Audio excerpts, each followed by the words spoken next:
사실 구하라 씨가 안타까운 선택을 해서 많은 분들이 가슴 아파하셨는데 더더욱 또 가슴 아픈 이 소식이 전해졌습니다. 안진용 기자님. 네, 구하라 씨가 지난해 안타깝게 세상을 떠났는데요. 경찰에 따르면 지난 1월 구하라 씨의 이 서울 강남구 자택에서요. 금고를 훔쳐서 달아난 사건이 벌어진 걸로 확인이 됐습니다. 지난 1월 11일은 구하라 씨가 세상을 떠난 지 49일째 되는 날인데 3일 후인 14일 금고 도난 사건이 발생했던 거였죠. 여기에는요. 구하라 씨에 관련된 중요한 자료 그리고 과거 사용했던 휴대폰 등이 들어있던 것으로 확인이 됐습니다. 허허.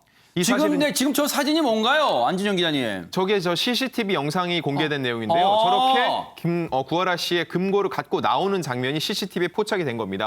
근데 이게 왜 늦게 알려졌냐면요. 네. 구하라 씨의 오빠가 같이 살지 않았던 거죠. 이 지인이 뒤늦게 고인의 자택에서 아무래도 금고가 없어진 것 같다라고서는 얘기를 했던 거고 3월 이 신고가 들어간 겁니다. 아하. 그리고 CCTV로 확인해 보니까요. 방금 보신 것과 같이 누군가가 금고를 갖고 나가는 모습을 확인할 수 있었던 거죠. 당시 네. 오빠는요. 구하라법에 집중을 하고 있던 상황이었고 본가에 아하. 내려가 있기 때문에 이 내용을 곧바로 확인할 수 없었고 결국 지인에게 들은 후에 뒤늦게 3월 경찰에 신고할 수가 있었던 겁니다.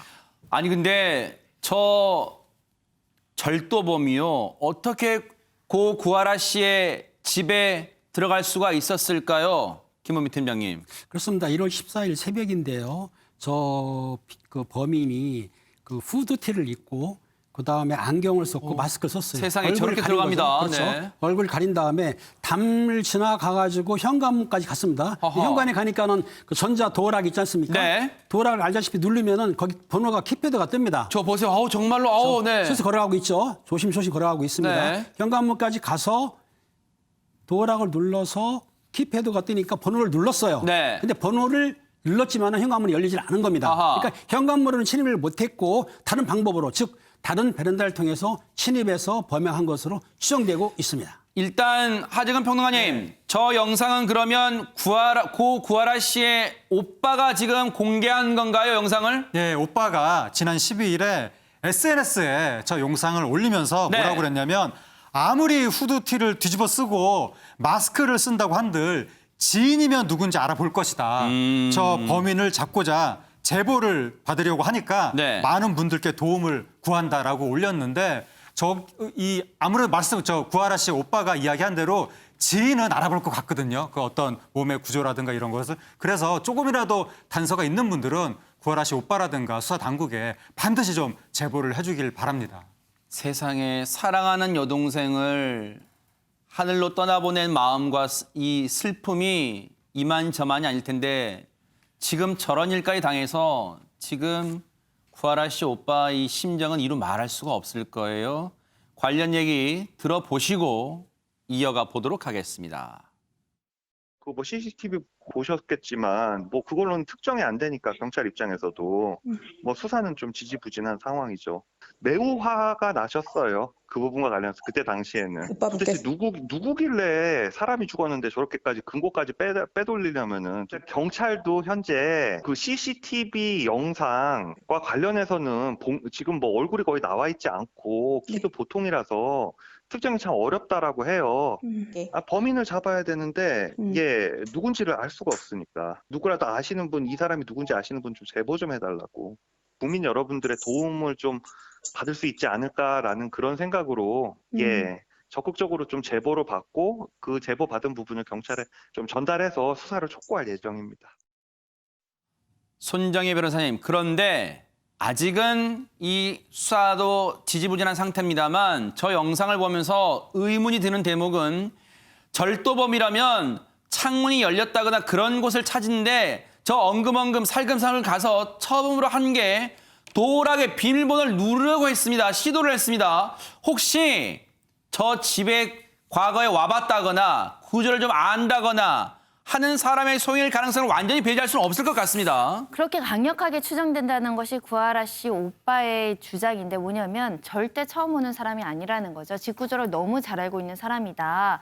평소에 연결문을 잠그지 않는다는 사실까지 알고 헤매는 모습이 없어요. 아하. 바로 현관으로 와서 비밀번호를 눌렀는데 비밀번호가 다르다 보니까 경로를 아예 바꿔서 외벽 구조물을 타고 2층으로 진입을 한 다음에 연결문, 다용도 씨 그 옷방까지 깨뚫고 들어갔다라는 것이거든요.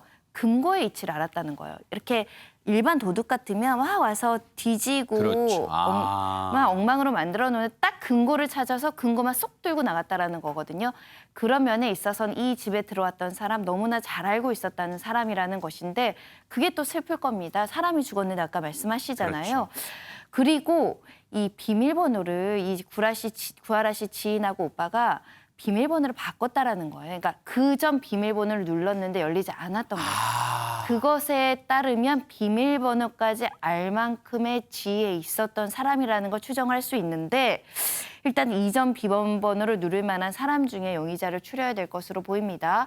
이 금고라는 것은 보통 내가 생전에 소중하게 간직하고 싶은 것, 비밀스럽게 간직하고 싶은 것을 넣어놨을 개연성이 있는데 유가족 입장에서는 유품이 되는 거잖아요. 유품을 돌려받으셔야겠죠.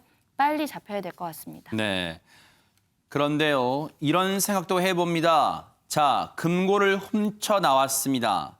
그렇다면 그걸 들고 갈 때 쉽게 아무리 밤중이라 하더라도 쉽게 다른 사람 눈에 띌 수가 있습니다. 그렇다면 김은배 팀장님, 단독 범행이 아닐 가능성도, 공범이 있을 가능성도 배제할 수 없을 것 같습니다. 그렇습니다. 아까 그 최 변호사님 말씀하신 대로 그 지인 아니면 아는 분이 그 비밀 그 번호까지도 눌렀단 말입니다. 그리고 또 아는 장소, 저 베란다 통해 가지고 옷장에 문이 안 잠긴 것도 알고 했단 말이에요. 그리고 금고만 가져갔어요. 면식 보면 맞는 것 같은데 혼자 가져갔느냐 이거는 이제 어느 정도 조사를 해봐 알겠지만은 실제적으로 혼자 하기 힘들기 때문에 2명 내지 3명 정도 공범이 있지 않을까. 왜? 근처에 차량이 한두 대기하고 명은 있다거나 그럴 수 있잖아요. 네. 차량이 대기할 수도 있고 또 망볼 사람도 있을 거예요. 네. 그러니까는 그 범행할 때 혼자 한 건 아니고 한 3, 4명 정도 같이 했다고 보고 있고요. 네. 지금 아까 면식범이라고 말씀하셨는데 일련의 행동을 봐서는 틀림없이 면식범의 행동이 매우 큽니다. 네. 경찰분들도 노고가 많은 거 충분히 알고 있습니다. 하지만요, 이걸 단순 절도범으로 치부하지 마시고요. 하늘에 있는 고 구하라 씨가 얼마나 애통할 겁니까? 그리고 그 사랑하는 동생을 보낸 친오빠도 얼마나 애통합니까? 그분들의 마음을 조금만 더 헤아려 주신다면 반드시 저 절도범 검거했다는 소식을 시청자 여러분께 들려드릴 수 있는 기회가 오기를 기대해 보겠습니다.